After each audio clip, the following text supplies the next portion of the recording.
जो northern lights हैं या सदर्न लाइट्स हैं, इनको नॉर्दर्न लाइट्स को हम बोलते हैं ऑरोरा बोरियलिस जी।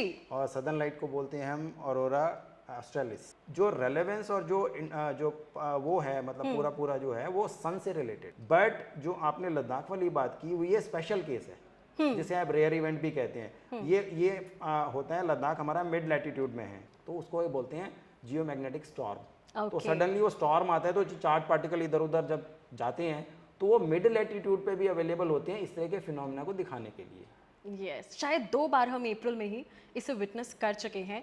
आगे हम कब कर सकते हैं? क्या ऐसा कोई प्रेडिक्शन हो सकता है? बिल्कुल हो सकता है। इसका जो नुकसान है उसकी तरफ भी हमें मुझे लगता है जानकारी होनी चाहिए, because they can really destroy your communication systems. This is an ABP live podcast. मतलब जो हो ही नहीं सकता वो हमारे इंडिया में हो गया।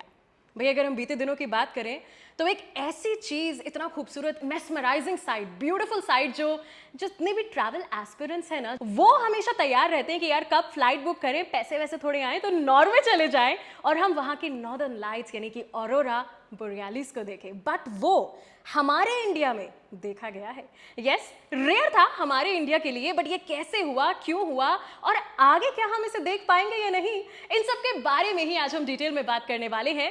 Hello and welcome to another episode of Dekha Andekha India. मैं मानसी हूं आपके साथ में and I am in conversation with an esteemed guest, the principal of Dayal Singh college, professor VK Paliwal. Welcome to ABP live podcast sir. Thank you so much for inviting me here. Pleasure sir. ये जो phenomena है aurora borealis, अब ये तो बड़ा scientific term हो गया, आसान भाषा में अगर हम कहें तो northern lights and southern lights. जब से लद्दाख में ये देखा गया है अभी अप्रैल में ही, तब से लोगों के तो अंदर जैसे हैप्पी हार्मोन्स जागृत हो गए हैं कि काश लद्दाख में ये हमें दोबारा देखने को मिले। सबसे पहले आपसे बात करना चाहूंगी इस बारे में कि ये ऑरोरा बोरियालिस, ये जो नॉर्दर्न लाइट्स हैं, सदर्न लाइट्स हैं, ये होता क्या है?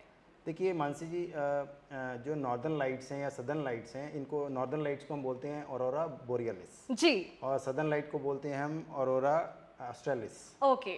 तो ये क्या है, ये फिनोमेना होता है जब सन जो हमारा सूर्य है उससे हमें अचानक से वहाँ से रेडिएशन, जो चार्ज पार्टिकल्स होते हैं वो पृथ्वी की तरफ जाते हैं। अर्थ की तरफ जब वो चार्ज पार्टिकल, जिसको हम कोरोनल मास इजेक्शन बोलते हैं या सोलर विंड्स भी बोलते हैं, जब वो हमारे अर्थ की तरफ आते हैं तो हमारे अर्थ का जो मैग्नेटिक फील्ड है उसको मैग्नेटोस्फीयर बोलते हैं, वो प्रोटेक्ट करता है हमारे को इस रेडिएशन से। ओके। लेकिन कभी कभी क्या होता है कि वो जो चार्ज पार्टिकल्स हैं वो उसके साथ इंटरेक्ट करते हैं, एक्सेलरेट होते हैं और वो नॉर्दर्न पोल और साउदर्न पोल की तरफ मूव करते हैं जी। तो जब वो मूव करते हैं तो एक फिनोमेना जिसको हम बोलते हैं लॉरेंस फोर्स, वो उन पे लगती है और उसके चलते हुए क्या होता है कि वो एक्सेलरेट करते हैं और एनर्जी रिलीज करते हैं।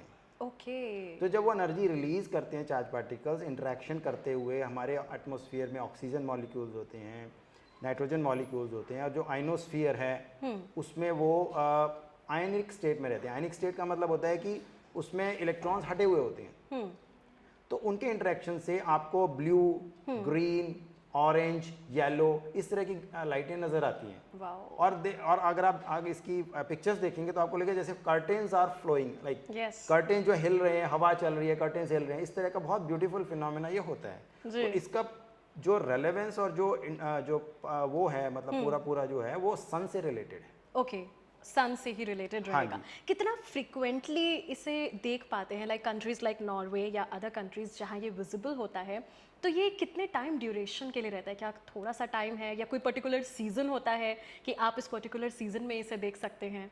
नहीं, देखिए सूर्य से जो सन हमारा है उससे तो हमेशा ही निकलता रहता है, जो जिसको हम बोलते हैं ना कि चार्ज पार्टिकल्स और मैग्नेटिक फील्ड हमेशा निकलते रहते हैं। लेकिन कभी कभी ऐसा होता है कि वो एकदम स्टॉर्म की फॉर्म में ज़्यादा मात्रा में निकलते हैं। अच्छा, ठीक है, वो लेकिन रिलेटेड होता है वहाँ के सोलर स्पॉट एक्टिविटी से। ओके। तो दिल्ली में आपको नॉर्वे में जो नॉर्दर्न पोल पे जो एरिया है उधर और सदर्न पोल पे जो एरिया, वहाँ तो दिखेगा ही दिखेगा एवरी डे। बट जो आपने लद्दाख वाली बात की वो ये स्पेशल केस है जिसे आप रेयर इवेंट भी कहते हैं। ये होता है, लद्दाख हमारा मिड लैटिट्यूड में है, बाकी सारे हाई लैटिट्यूड में। तो हाई लैटिट्यूड में जनरली देखा ही जाता है क्योंकि जो भी चार्ज पार्टिकल्स है वो पोलर रीजन पे जाके वहाँ पे इस तरह की लाइट्स का क्रिएशन करते हैं। बट मिड लैटिट्यूड में ये तभी देखा जा सकता है जब सडनली कोई सोलर फ्लेयर अप हो कोई बहुत ज़्यादा मास का इजेक्शन हो सोलर सन की तरफ से, वो स्पेशल इवेंट्स होते हैं, वो कभी कभी ही होते हैं। तो इसलिए we should be very happy कि भाई हमें ये पहली बार हमें ये रिकॉर्ड हुआ है, और लद्दाख जैसे हमारे इंडिया में देखने को मिला है। यस मतलब एक अनएक्सप्लोर्ड चीज जो Yes, लोग yes. एक्सप्लोर कर सकते हैं, हमारी खूबसूरत इंडिया को जो और खूबसूरत बनाता बनाने है। के नॉर्वे एक ऐसी कंट्री है जहां लोग जाते हैं, जिसके बारे में बार बार जिक्र किया जाता है कि हम इस ब्यूटीफुल फिनोमेना को विटनेस करें। क्या इसके अलावा भी कंट्रीज हैं जहां ये विटनेस किया जाता है? कनाडा है, जो मतलब जो भी हाई लैटिट्यूड के जो रीजन्स होते हैं ना, वहाँ पे आप इसको देख सकते हैं। अंटार्कटिक एरिया है साउदर्न हेमिस्फीयर में, क्योंकि वहाँ पे तो लैंड मास इतना नहीं है, बट चूंकि नॉर्दर्न एरिया में ज़्यादा लैंड मास है, तो जो हाई लैटिट्यूड वाले एरियाज हैं वहाँ पे आप इसको बड़े आराम से, यूरोपियन रीजन है, कनाडा है, इस तरह ग्रीनलैंड है, वहाँ पे आप आराम से इसको देखा जा सकता है। जी, सो अब बात करना चाहूंगी डिटेल में हमारे लद्दाख के आगे जो हानले है, वहाँ ये चमत्कार हो कैसे गया अचानक से?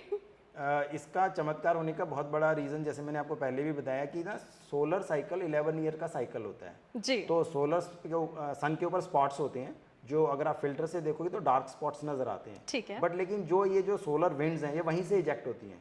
अच्छा। तो अभी रिसेंटली 21 अप्रैल को वहाँ से एक बहुत बड़ा कोरोनल मास इजेक्शन हुआ था, जो 23 अप्रैल को यहाँ पहुँचा। इंडिया नहीं, अर्थ पे ऊपर। तो जब बहुत ज़्यादा मात्रा में इतना हमारे पास गैसियस पार्टिकल जो इलेक्ट्रिकली चार्ज होते हैं, आयनाइज्ड होते हैं, और along with the magnetic field from the sun, जब इतनी मात्रा में पहुंचते हैं ना, तो अर्थ का मैग्नेटिक फील्ड उन्हें रोक नहीं पाता। ओके, तो इतना पावरफुल होता है। इतना पावरफुल होता है भाई, पावरफुल। आप ये देखिए ना कि अर्थ का साइज 110 टाइम्स स्मॉलर है। Yes, obviously sun is too तो sun is too big. Yes. और उससे जब कोई उसकी फ्लेयर में ही हजारों अर्थ जो है समा जाएं, ऐसा सिचुएशन, क्योंकि almost 1 billion earth can go into the size of the sun. Yes. तो उसमें जब इतना बड़े लेवल पे जब मास इजेक्शन हुआ सन से, तो वो उसको हमारा मैग्नेटोस्फीयर जो है वो प्रोटेक्ट नहीं कर पाया। तो उसको ये बोलते हैं जियोमैग्नेटिक स्टॉर्म। तो सडनली वो स्टॉर्म आता है, तो चार्ज पार्टिकल इधर उधर जब जाते हैं, तो वो मिड लैटिट्यूड पे भी अवेलेबल होते हैं इस तरह के फिनोमेना को दिखाने के लिए। तो अमाउंट इतना ज़्यादा है, तो वो सारा पोलर रीजन पे नहीं जाता है, वो बाकी मिड लैटिट्यूड में भी उसका असर आपको देखने को मिलता है। तो ये वो रीज़न था कि सडन बस्ट हुआ था, उसकी वजह से लद्दाख में हमें पहली बार इसको देखने को मिला। यस, शायद 2 बार हम अप्रैल में ही इसे विटनेस कर चुके हैं। आगे हम कब कर सकते हैं? क्या ऐसा कोई प्रेडिक्शन हो सकता है? बिल्कुल हो सकता है। मुझे जितनी मेरी समझ है, मुझे लगता है आगे एक्टिविटी और बढ़ेगी। Oh wow! तो आई थिंक पहले से ही बुकिंग करा लेनी चाहिए। That's music two years. But predict ये करना मुश्किल है कि कब होगा। यस। बढ़ेगी एक्टिविटी, रीजन में कि जो सोलर साइकिल है वो अभी मिनिमम पे था दिसंबर 2019 में, और अब उसकी एक्टिविटी, सोलर एक्टिविटी बढ़ने की 11 ईयर का साइकिल है, तो it is on the rise.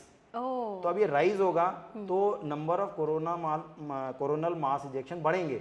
जब वो बढ़ेंगे तो नेचुरली वो खाली पोलर रीजन पे तो कंसंट्रेट नहीं रहेंगे, वो मिड लैटिट्यूड में भी उसका असर देखने को मिलेगा। तो ये क्योंकि इंडिया में रेयर है, क्योंकि पहली बार हो रहा है, सर ऐसे क्या चेंजेस हो गए जो अब तक नहीं होता था, अचानक ये हो रहा है? क्या कुछ और भी कारण है जो इसकी वजह से हो रहा है? बिकॉज कभी नहीं हुआ, जो चीज़ कभी हुई नहीं वो अब क्यों पॉसिबल हो पा रही है? ऐसा क्या बदलाव हो रहा है ब्रह्मांड में? नहीं, देखिए वो तो मेरे लिए कहना थोड़ा मुश्किल होगा, मैं इसको इस तरीके से नहीं रखूंगा। मैं इसको इस तरीके से रखूंगा कि पहली बार रिकॉर्ड हुआ है। ओके, मतलब कि हो सकता है पहली बार पहले भी हुआ हो, और जहाँ तक मुझे थोड़ा बहुत ध्यान आ रहा है 2015 में भी शायद इस तरह की साइटिंग हुई थी लद्दाख में। और पर चूंकि 2015 में वो वेनिंग था, मतलब डिक्रीजिंग पार्ट पे जा रहा था, तो इसलिए शायद उतनी साइटिंग नहीं, और इतना ज़्यादा उसका वो मतलब जैसे कहते हैं न्यूज़ आइटम नहीं हुआ उसमें आया होगा। लेकिन अब देखिएगा आने वाले समय में मुझे ऐसा लगता है कि ये बढ़ेगा, ज़्यादा साइटिंग्स होंगी लद्दाख में भी होनी चाहिए, और बाकी तो समय ही बताएगा। लद्दाख या हानले को छोड़कर इंडिया में क्या वो कोई और रीजन्स हैं जहां ये फिनोमेना पॉसिबल हो सकता है, जहां के कंडीशंस उसको फेवरेबल बनाते हो? नहीं, देखिए ये ना मिड लैटिट्यूड से नीचे, और जैसे इक्वेटर की तरफ आप अगर सोचते हैं, तो इक्वेटर पे जो भी चार्ज पार्टिकल अगर आते भी हैं तो वो पास ऑन हो जाते हैं, वो आगे चले जाते हैं, अर्थ को उतना टच नहीं करते, तो बहुत रेयर हो, रेयर मतलब ऑलमोस्ट नेग्लिजिबल। ओके, मतलब नॉट पॉसिबल वाली सिचुएशन है। ओके, यानी कि थोड़ा तो पहाड़ चढ़ के जाना ही पड़ेगा। ठंडे इलाके में आराम से बैठ के चाय पीते हुए, ऑक्सीजन का भी ख्याल रखते हुए जाना पड़ेगा। अच्छा, हमारे लिए तो क्योंकि ट्रैवल पॉइंट ऑफ व्यू से हम अगर आम इंसान अपनी बात करें तो हमें तो खूबसूरत नज़ारा मिल गया, एक डेस्टिनेशन मिल गई, वेकेशन मिल गया। हमारे लिए इसके इतने ही मायने हैं। बट आप क्योंकि उस फील्ड से आते हैं जहाँ आप इन सब चीज़ों की स्टडीज़ भी करते हैं, एस्ट्रोफिजिक्स में इसके क्या मायने हैं? देखिए एस्ट्रोफिजिसिस्ट के लिए जो अभी जो ऑब्जर्वेशन हुई वहाँ पे जो हमारे साइंटिस्ट हैं, इंडियन साइंटिस्ट, उनको लगा कि वहाँ एटमॉस्फेयर थिन होता है, तो you can access the outer space more easily and more in a better way. तो उन्होंने वहाँ पे अभी इंडियन एस्ट्रोनॉमिकल ऑब्जर्वेटरी जो हाल में जो स्थापित की है, तो इसीलिए उनको ये ऑब्जर्वेशन देखने को मिली, क्योंकि वहाँ थी, अगर वो नहीं बनाते तो नहीं मिलती। तो हमारे को यूनिवर्स स्टडी करने के लिए ऐसी जगह जो जहाँ पे ज़्यादा पॉपुलेशन नहीं है, पॉल्यूशन नहीं है, क्योंकि पॉल्यूशन की वजह से आप जैसे दिल्ली में आज की डेट में आप देखोगे स्टार्स यू आर स्टार्स ही नहीं दिखते, मिल्की वे ही नहीं दिखता है, ना स्टार्स दिखते हैं ना मिल्की वे। वहाँ पे आप इसको बहुत क्लियरली इस तरह के फिनोमेना को देख सकते हैं। बचपन में जो हम वो 7 स्टार्स, रिगल, ये सब जो काउंट करते थे, और ये सब अब नहीं दिखता, कालपुरुष वो नहीं दिखता है, लोग पहचान भी नहीं पाते हैं। इनफैक्ट मैं आपको मतलब इंटरेस्टिंग बात बताऊं तो मैं नोएडा एक्सप्रेस वे पे एक दिन जा रहा था, रात का टाइम था, तो पहली बार मुझे मिल्की वे देखने को मिला आफ्टर सच ए 40-50 ईयर्स लेटर। और बचपन में जो मैंने देखा था ना, जब हमारे यहाँ पॉल्यूशन दिल्ली में नहीं होता था, तो उस एक्सप्रेस वे पे मुझे पहली बार मिल्की वे दिखा एक्चुअली में, क्योंकि लाइट चली गई थी, तो it was completely dark and there was no motor vehicle भी उस समय आ नहीं रहे थे, तो साइड में जहाँ पार्किंग एरिया होते हैं वहाँ खड़ा करके मैंने देखा, तो आई रियली एंजॉयड इट। अरे वाह, नहीं खूबसूरत तो होते थे। एक और इलाका है मध्य प्रदेश का मांडू, ओके, वो भी थोड़ा हिली एरिया में आता है, वहाँ पे भी मैंने पहली बार मैं गया था एक बार विजिट करने, तो वो the whole sky was filled with stars, wow, which is not possible in Delhi right now. Yes exactly. So आपसे जो जानना चाहूँगी वो इसके बारे में कि क्योंकि ये रेयर फिनोमेना है ऑरोरा बोरियालिस जो अभी लद्दाख में हुआ, इसके अलावा और कौन कौन से रेयर फिनोमेनास हैं जो इंडिया में होते हों या हुए हों, जिनके बारे में आप लोगों को बताना चाहेंगे? देखिए इसमें अभी रिसेंटली एक और रेयर फिनोमेना हुआ था कि we could see green comet. Okay. In February it happened and it was again seen in Ladakh because the atmosphere is thin and then we can. Ladakh वाले लकी लोग हैं लकी लोग हैं जो वहाँ रह रहे हैं। तो ये ग्रीन कॉमेट जो है वो 50,000 ईयर्स के बाद साइट हुआ है ऑन अर्थ, तो that was I think really a rarest phenomena जो वी कुड हो ही नहीं सकता था, मतलब नहीं 50 साल हमारी लाइफ स्पेन कितना है, तो Obviously. 50,000 साल तो मुश्किल है, पता नहीं कई हजार जनरेशन निकल जाएंगी तब जाके दोबारा देखने को मिलेगा। और it was actually green colour, जो इस तरह के जो ये जो इजेक्शन होते हैं ना, कोरोनल मास इजेक्शन इसको हम बोलते हैं CME, ओके, ये सोलर विंड्स भी बोलते हैं इसको। इसका जो नुकसान है उसकी तरफ भी हमें मुझे लगता है जानकारी होनी चाहिए, because they can really destroy your communication systems for although temporarily, but if it is the activity is too much then maybe some in some cases permanently also.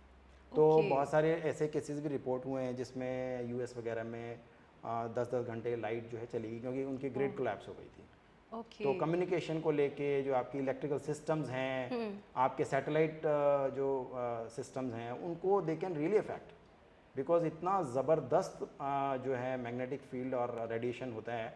It can जो astronauts होते हैं इनकी जो मतलब health पे भी इसमें असर पड़ जाता है कि अगर वो हेल्थ पे भी, हाँ एक्सपोज हो जाए तो ऑब्वियसली पड़ेगा। ओके, कैन यू टेल कि किस तरह से ये बुरा साबित हो सकता है? हाँ, वो क्योंकि रेडिएशन का लेवल बहुत बढ़ जाता है जी, तो वो रेडिएशन जो है वो it affects the human health also, तो इस तरीके से इसमें थोड़ा रहता है, यानी कि हर खूबसूरत चीज़ अच्छी नहीं होती। exactly. Yes. So thank you so much, sir, for it was wonderful to having you on ABP Live podcast and for this wonderful conversation and sharing your knowledge with us. और हम सब ट्रैवल बीज के अंदर एक वो कीड़ा फिर से जगाने के लिए कि बस let's pack the bags और बहुत जल्द हमें खूबसूरत डेस्टिनेशन पे जाना है to witness the Northern Lights.